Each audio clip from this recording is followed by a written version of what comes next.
अपने पवित्र भवन में है। समस्त पृथ्वी उसके सम्मुख शांत रहे। परमेश्वर आत्मा है और यह आवश्यक है कि उसके आराधक आत्मा और सच्चाई से उसकी आराधना करें।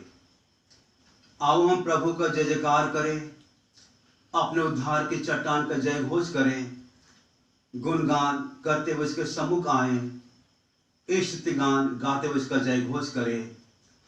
ओ मेरे प्राण प्रभु को धन्य कर, मेरे अंतर का सर्वस्व उसके पवित्र नाम को धन्य कहे।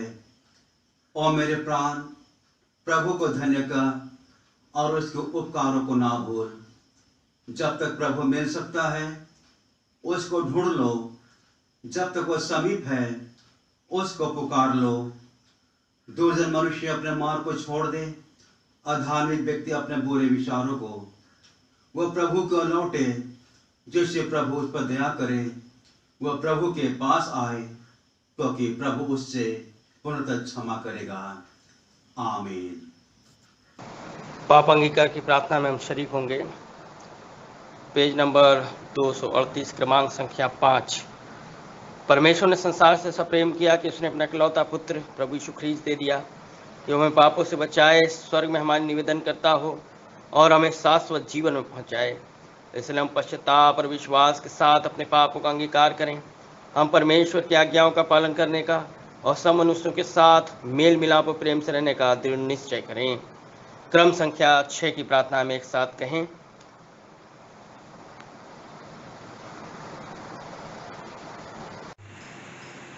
हे सर्वशक्तिमान परमेश्वर, हमारे स्वर्गीय पिता, हमने मन, वचन और कर्म से तेरे विरुद्ध और अपने साथियों के विरुद्ध पाप किया है। हमने अपनी अज्ञानता और दुर्बलता के कारण और जानबूझकर भी बुराई की है और भलाई करने में असफल रहे हैं। इन सब पापों के लिए हम सचमुच खेदित हैं और अंतःकरण से पश्चाताप करते हैं। तेरे पुत्र यीशु ख्रीस्त ने हमारे लिए अपने प्राण दिए, उसी के कारण हमने जो पाप किए हैं उनको क्षमा कर और यह वर दे कि भविष्य में हम नया जीवन पाकर सदा तेरी सेवा करें, ताकि तेरे पवित्र नाम की महिमा हो। आमीन। सर्वशक्तिमान परमेश्वर उन सबको क्षमा करता है जो अपने साथियों को क्षमा करते और सच्चा पश्चाताप करते हैं। वो हम पर दया करे, हमारे सब पापों को क्षमा करे और उनसे हमको छुटकारा दे, सब भले कामों में स्थिर और सबल करे और शाश्वत जीवन में बनाए रखे। आमीन। आमीन। परमेश्वर को धन्यवाद हो। सभी को जय मसीह की। आज के आराधना के क्रम में परमेश्वर की महिमा के लिए हम लोग एक गीत गाएंगे। मेरे साथ निकालिए कलीसियाई गीत की किताब में से गीत संख्या है 41। उसके बोल है, आवाज़ उठाएंगे हम साज बजाएंगे, है यीशु महान अपना, यह गीत सुनाएंगे।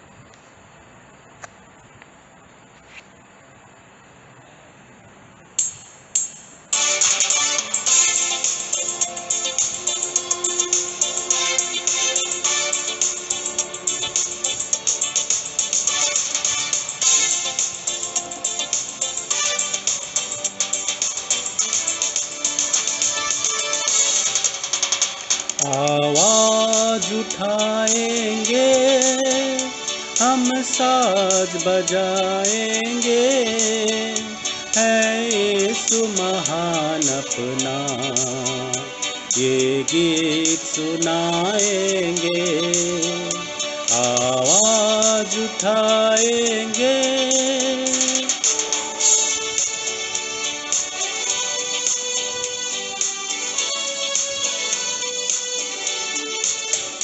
संसार की सुंदरता में है रूप तो तेरा ही, इन चांद सितारों में है अक्स तो तेरा ही। संसार की सुंदरता में है रूप तो तेरा ही, इन चांद सितारों में है अक्स तो तेरा ही, महिमा की तेरी बातें हम सबको बताएंगे। है यीशु महान अपना ये गीत सुनाएंगे, आवाज उठाएंगे, हम साज बजाएंगे।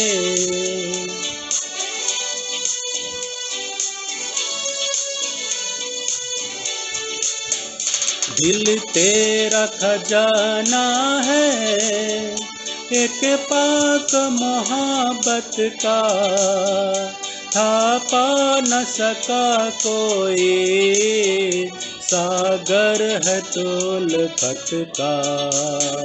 दिल तेरा खजाना है, एक पाक मोहब्बत का, था पा न सका कोई, सागर है तोलफत का। हम तेरी मोहब्बत से दिल अपना सजाएंगे, है यीशु महान अपना ये गीत सुनाएंगे, आवाज उठाएंगे, हम साज बजाएंगे।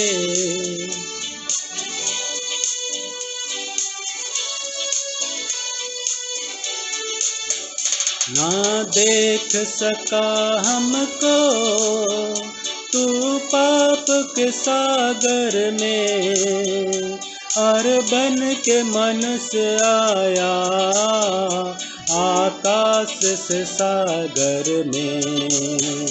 ना देख सका हमको तू पाप के सागर में, और बन के मनुष्य आया आकाश से सागर में। मुक्ति का तू दाता है, हम सबको बताएंगे, है यीशु महान अपना ये गीत सुनाएंगे, आवाज उठाएंगे, हम साज बजाएंगे, है यीशु महान अपना ये गीत सुनाएंगे। इस गीत के द्वारा प्रभु यीशु मसीह की महिमा होवे। आमीन। मेरे साथ निकाले मत्ती की इंजील उसका 12 बाब उसका 31 आयत से लेकर के 37 आयत तक। मत्ती की इंजील 12 बाब उसका 31 आयत से लेकर के 37 आयत तक। यीशु के कलाम के सम्मान में कलीसिया कृपया खड़े हो जाए, मंडली खड़े हो जाए। वचन में यूं लिखा गया है, इसलिए मैं तुमसे कहता हूं कि मनुष्य का सब प्रकार का पाप और निंदा क्षमा की जाएगी, परंतु पवित्र आत्मा की निंदा क्षमा न की जाएगी। जो कोई मनुष्य के पुत्र के विरोध में कोई बात कहेगा, उसका यह अपराध क्षमा किया जाएगा, परंतु जो कोई पवित्र आत्मा के विरोध में कुछ कहेगा, उसका अपराध न तो इस लोक में और न परलोक में क्षमा किया जाएगा। यदि पेड़ को अच्छा कहो तो उसके फल को भी अच्छा कहो, या पेड़ को निकम्मा कहो तो उसके फल को भी निकम्मा कहो, क्योंकि पेड़ अपने फल ही से पहचाना जाता है। हे सांप के बच्चों, तुम बुरे होकर कैसी अच्छी बातें कर सकते हो, क्योंकि जो मन में भरा है वह मुंह पर आता है। भला मनुष्य मन के भले भंडार से भली बातें निकालता है, और बुरा मनुष्य बुरे भंडार से बुरी बातें निकालता है। और मैं तुमसे कहता हूं कि जो जो निकम्मी बातें मनुष्य कहेंगे, न्याय के दिन वह हर एक उस बात का लेखा देंगे, क्योंकि तू अपनी बातों के कारण निर्दोष और अपनी बातों ही के कारण दोषी ठहराया जाएगा। प्रभु यीशु मसीह पढ़े गए वचन को और सुने जाने पर आशीषित कर, आमीन। आइए हम प्रार्थना करेंगे आज के वचन के लिए, ताकि प्रभु यीशु मसीह का प्रभावी शक्ति इस वचन को आशीषित करे। जो वचन पढ़ा गया है, जो सुना गया है, हम सबको आशीषित करे। आइए हम प्रार्थना करें। प्रेमी स्वर्गीय पिता यीशु, आपके धन्य और सामर्थ्य हाथों में हम हर एक विश्वासी परिवार को सौंपते हैं। जितने भी लोग इस कलाम को सुन रहे हैं, प्रभु कलीसिया के एक एक लोगों को, जो दुनिया के कोई भी छोर में क्यों ना हो, दुनिया के हर एक कोई भी अन्य देशों में क्यों ना हो, हम सबको दुआ में याद करते हैं। हर एक विश्वासी परिवार, गैर विश्वासी परिवार, नए विश्वासी परिवार, एक एक व्यक्ति को, चाहे वो बच्चे हो, चाहे वो जवान हो, चाहे वो माता पिता हो, चाहे वो वृद्ध दंपति हो, चाहे वो नए दंपति हो, एक एक लोग के जीवन का यीशु हम आपके सामर्थ्य हाथ में सौंपते हैं। हर एक को आशीषित कीजिए और हर एक को बहुतायत का जीवन को देना। हम पूरी दुनिया को आपके हाथ में सौंपते हैं और दुआ मांगते, जो भी कठिन हालात का सामना ये दुनिया के लोग कर रहे हैं, ये महामारियां जो संक्रमण से जुड़ी हुई है, ये कोरोना से जुड़ी हुई है, हम इनकी हर एक शक्ति को, जितने भी विश्वासी परिवार के लोग हैं, निज प्रजा के लोग हैं, उन सब के साथ एक प्रार्थना में संयुक्त होकर के आपके नाम से हम निर्देशन देते हैं। हमारे देश से, दुनिया के तमाम देशों से, तमाम शहरों से, तमाम नगरों से, तमाम ग्रामीण अंचल से, हर एक के जीवन से ये सारी कठिन आपदाएं, ये सारी कठिन पीड़ा देने वाली सारी बातें, सारी महामारियां, ये सारे संक्रमण दूर किए जाए। प्रभु यीशु तो हम सबकी आवाज को सुनता है और तुम्हारी आवाज के अनुरूप हर एक कार्य को निष्पादन करता है और हम सबके प्रार्थना का उत्तर को देता है। धन्यवाद यीशु, प्रार्थना को सुनने के लिए। सब कुछ आप ही के नाम से मांग कर सुने ग्रहण के लिए यीशु, आमीन आमीन। मित्रों, आपके सामने में अभी ये पाठ पढ़ा गया मत्ती की इंजील उसका 12 बाब उसका 31 आयत से लेकर के 37 आयत तक। आज के वचन के बातों के रूप में जो हम देखना चाह रहे हैं वो ये है कि यीशु मसीह ने किस प्रकार उन फरीसियों को चेतावनी दी।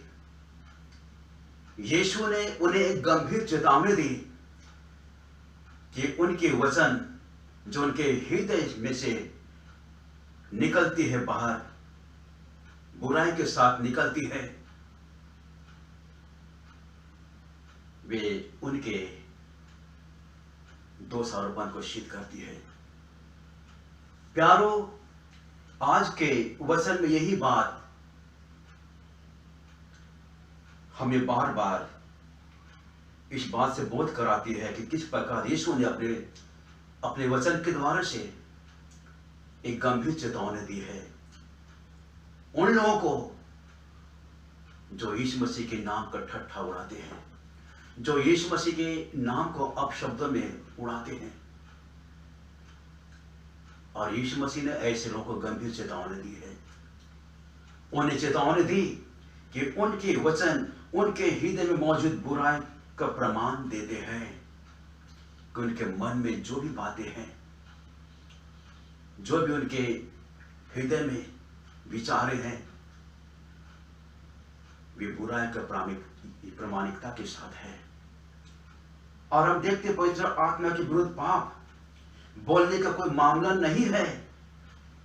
कहे हुए या बोले हुए वचन पापी हृदय की ओर से केवल फल है।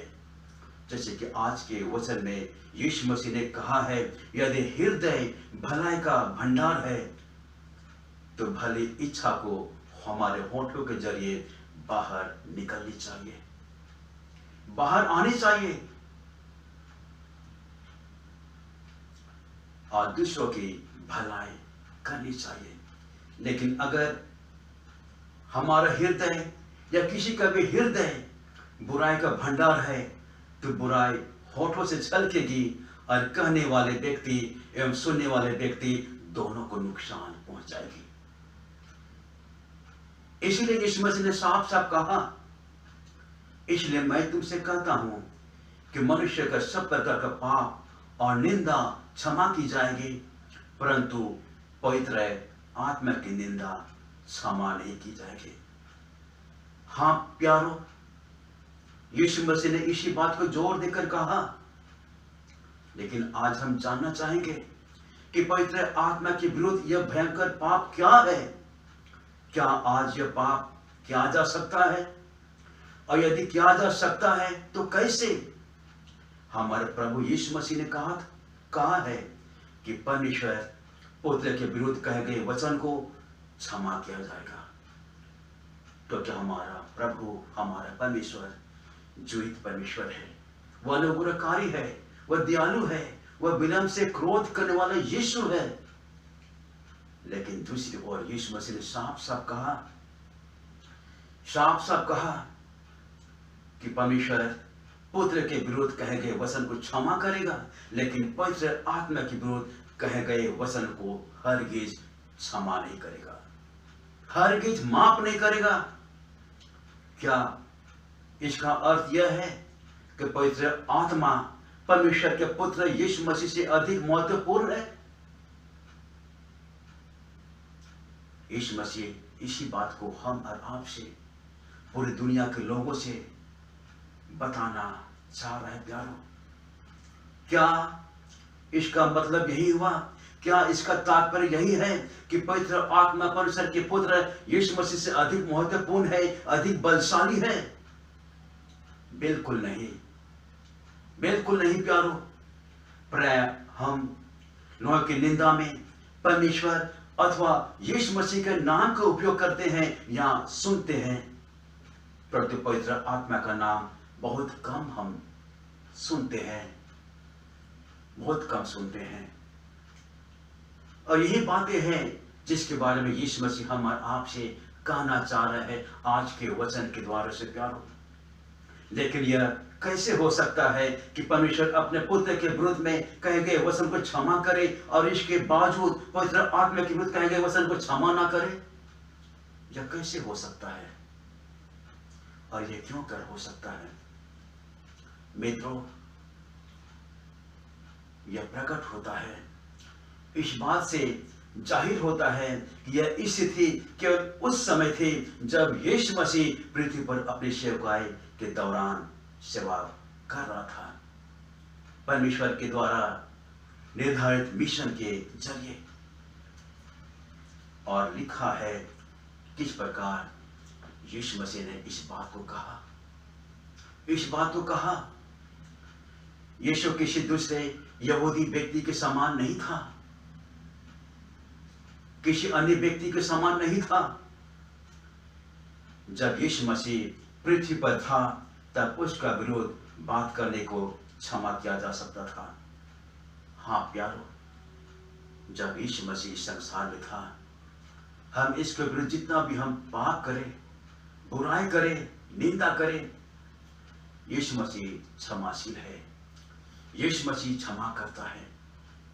हमारे हर एक बुराई जब यीशु मसीह के नाम के द्वारा से करते हैं, यीशु मसीह के नाम को लेकर के हम करते हैं। लेकिन जब पिंतकुस्त के दिन पवित्र आत्मा इस प्रमाण के रूप में आया कि यीशु ही मसीह था और जीवित था, तो पवित्र आत्मा की गवाही को ठुकराना बिल्कुल अंतिम बार था जिसको हम पाप करते हैं। बाइबल बार बार इस बात की तस्दीक करती प्यारो। यीशु मसीह ने कई बार यूहन्ना की इंजील में इस बात को कहा है कि हमारे जाने के बाद मैं एक सहायक को भेजूंगा, और यीशु मसीह उस सहायक को कहने का तात्पर्य, उनका संदर्भ पवित्र आत्मा से था, होली स्पिरिट से था, क्योंकि वही एक सहायक हमारे जीवन के लिए उपयोगी है,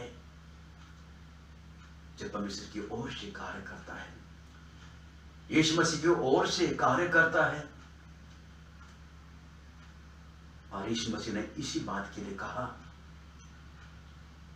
और हम कह सकते हैं कि यीशु मसीह हमारे हर एक पाप को क्षमा करेगा, लोगों के हर एक पाप को क्षमा करेगा।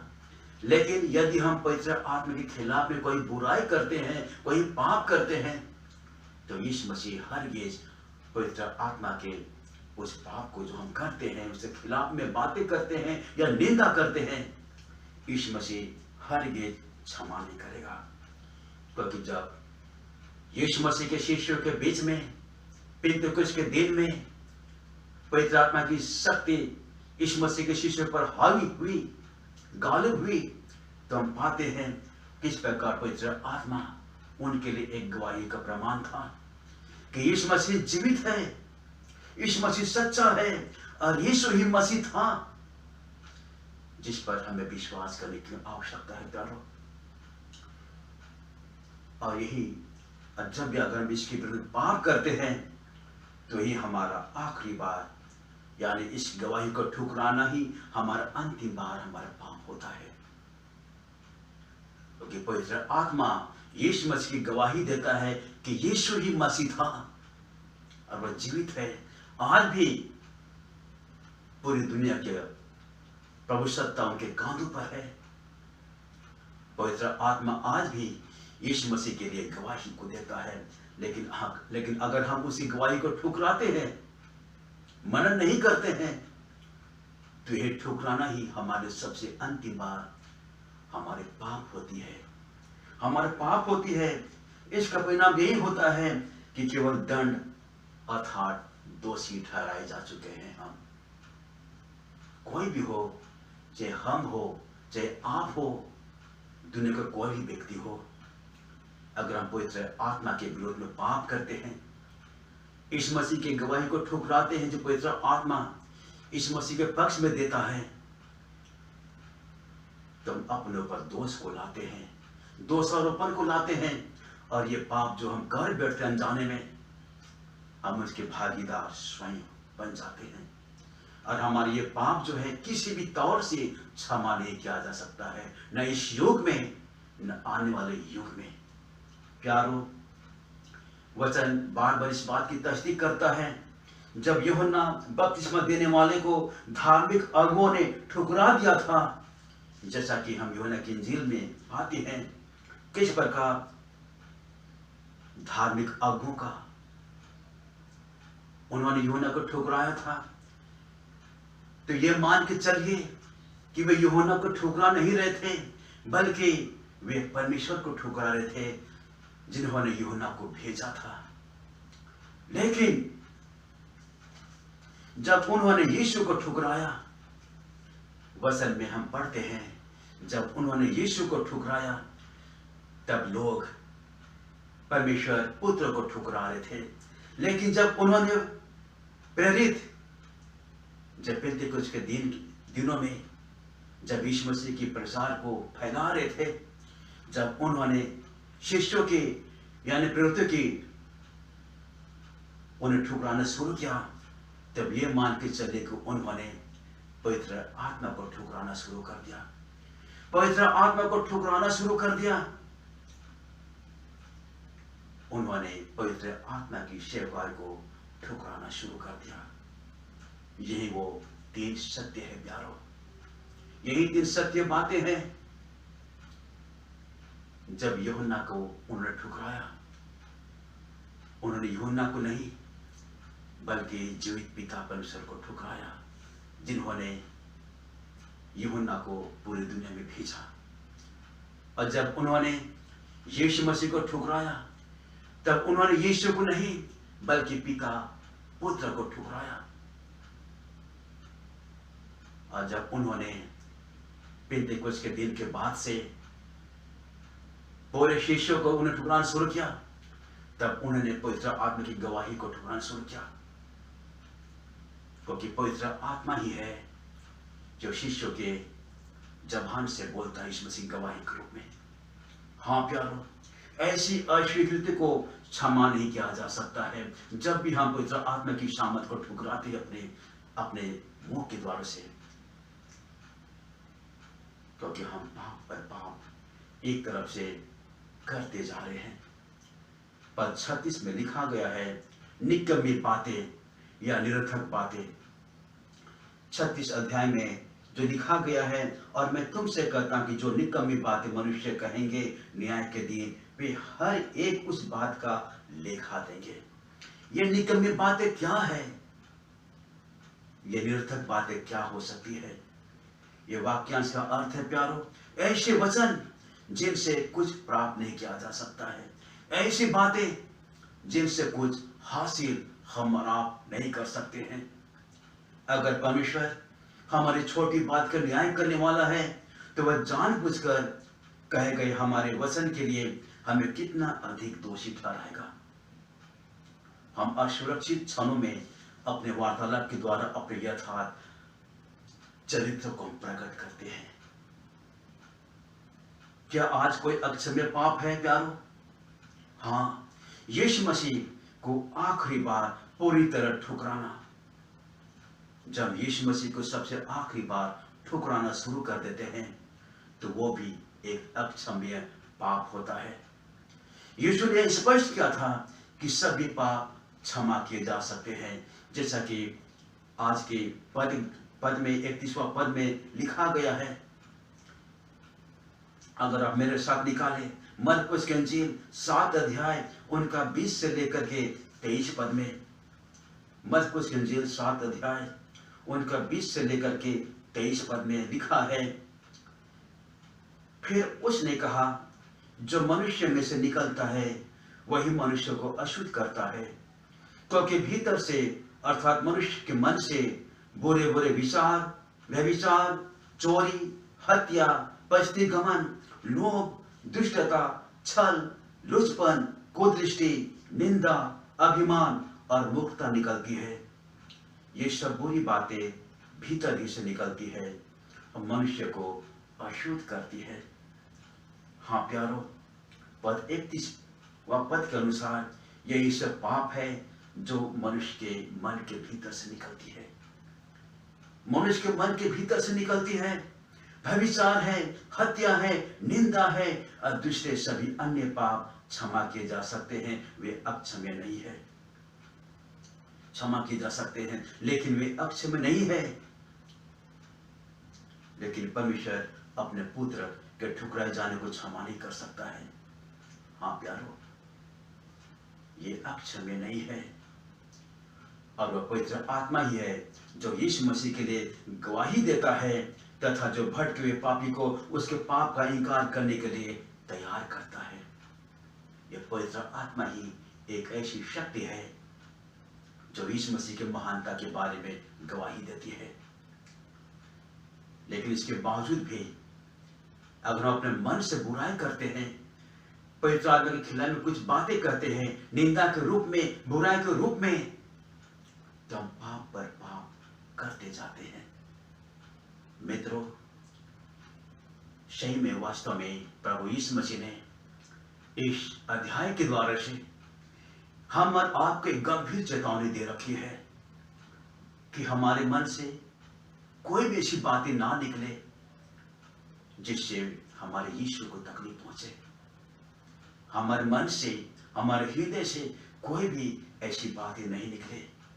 अगर आप यिर्मयाह की पुस्तक उसका 17 अध्याय 9वां पद को पढ़ेंगे, वहां लिखा गया है कि मन जो है वो सब वस्तु से अधिक धोखा देने वाला है। हमारा मन या कोई भी आदमी का मन जो है वो सारी बातों में धोखा देने वाला होता है।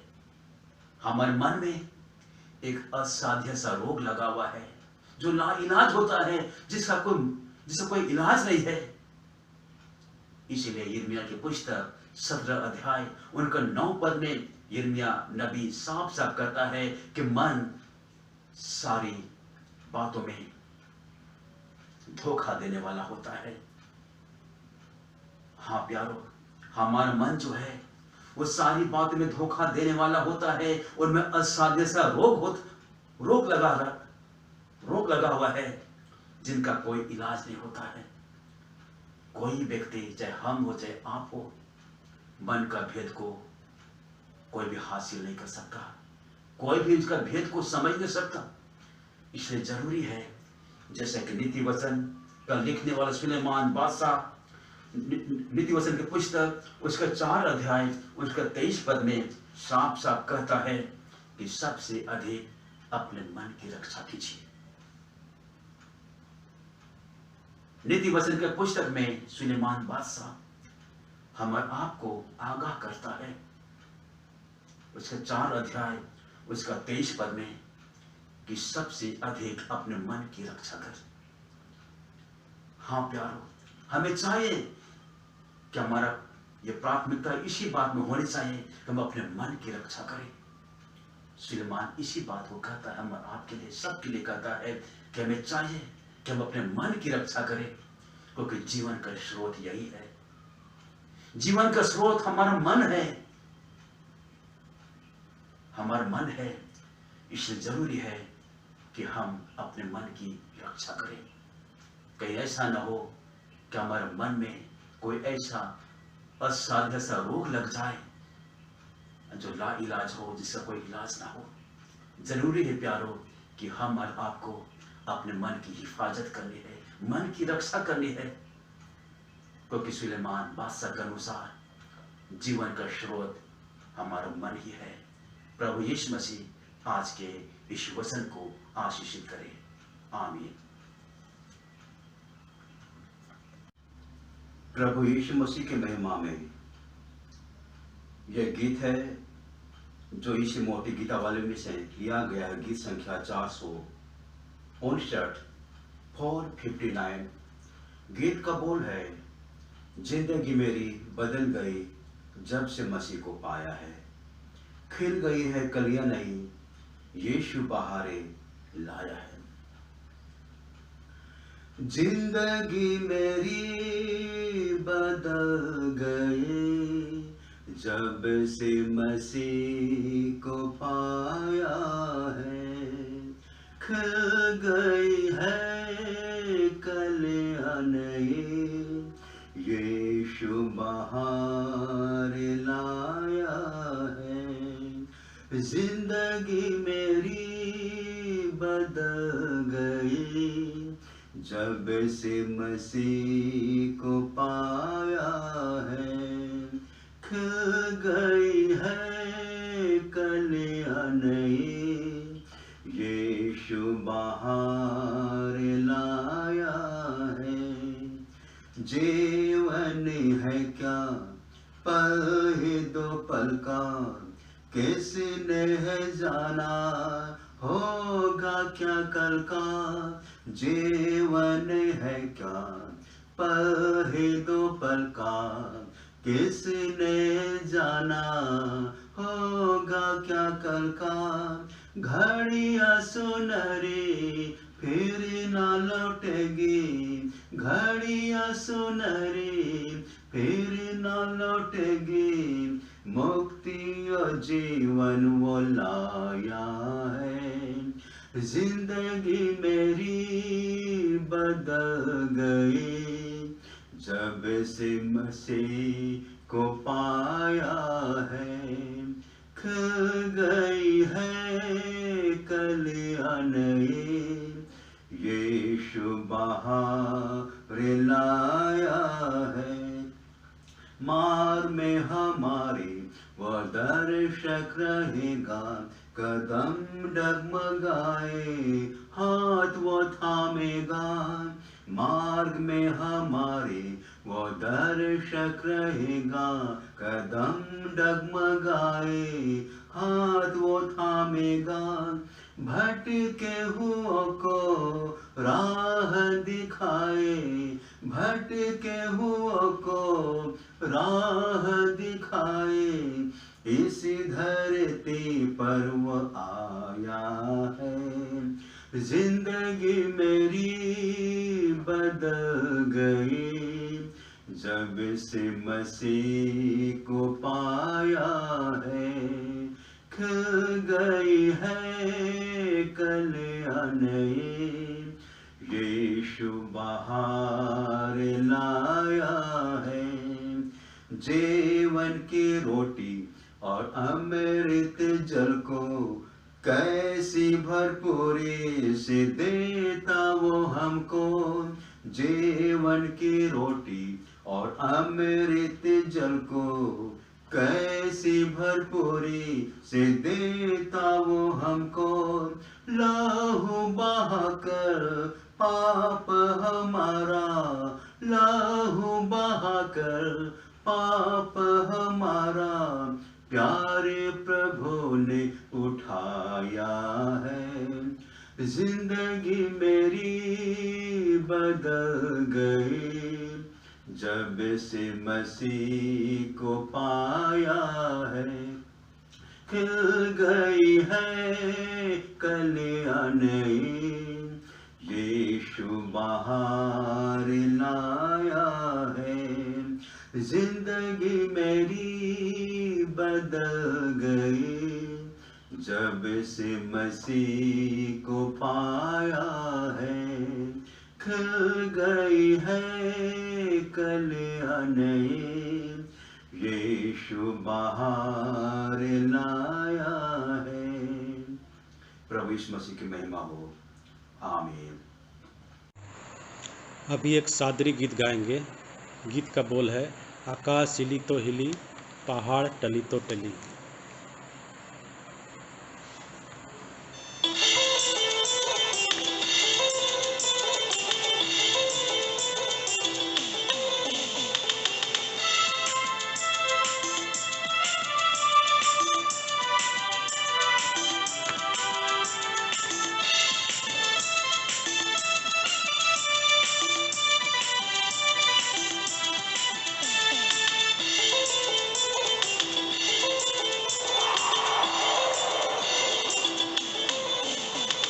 आकाश हिली तो हिली, पहाड़ टली तो टली। आकाश हिली तो हिली, पहाड़ टली तो टली।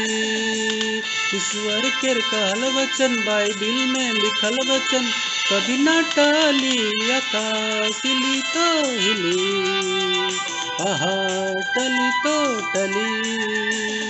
आकाश हिली तो हिली, पहाड़ टली तो टली।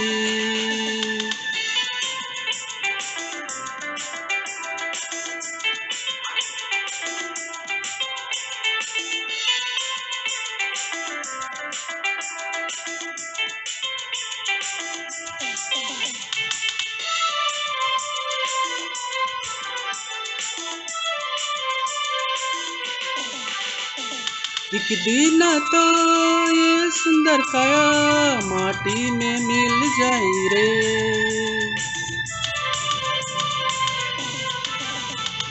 एक दिन तो ये सुंदर काया माटी में मिल जाई रे। यीशु के प्रेम है, यीशु तो अपन करी कभी ना मोड़ी। आकाश हिली तो हिली, पहाड़ टली तो टली। आकाश हिली तो हिली, पहाड़ टली तो टली।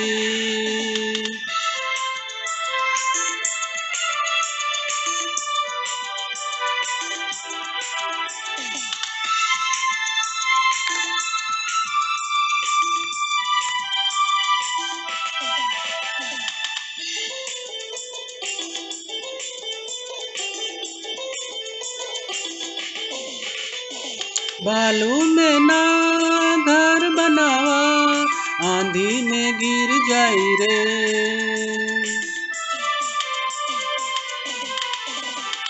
बालू में ना घर बनावा, आंधी में गिर जाई रे।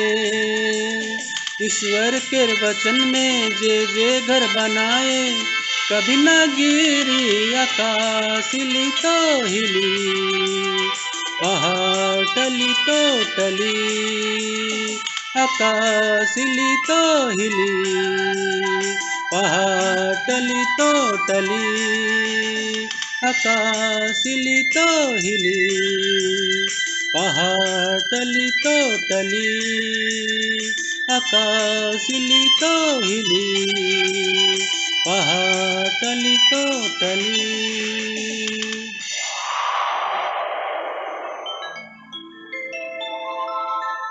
Thank you.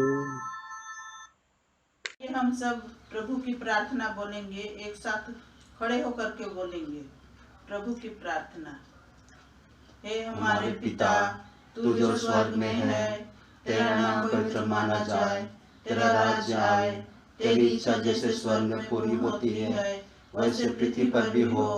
हमारे दिन भर की रोटी आज हमें दे, हमारे अपराधों को क्षमा कर जैसे हमने अपने अपराधियों को क्षमा किया है, हमें परीक्षा में ना डाल परंतु बुराई से बचा, क्योंकि राज्य, पराक्रम और महिमा अब और सदा तेरी है। आमीन। अब हमारे प्रभु यीशु मसीह का अनुग्रह, परमेश्वर पिता का प्रेम, पवित्र आत्मा की सहभागिता अब से लेके अब तक, जब तक मसीह दोबारा नहीं आते, हर एक मसीह विश्वासियों के साथ अब से लेके सदा तक बना रहे। आमीन।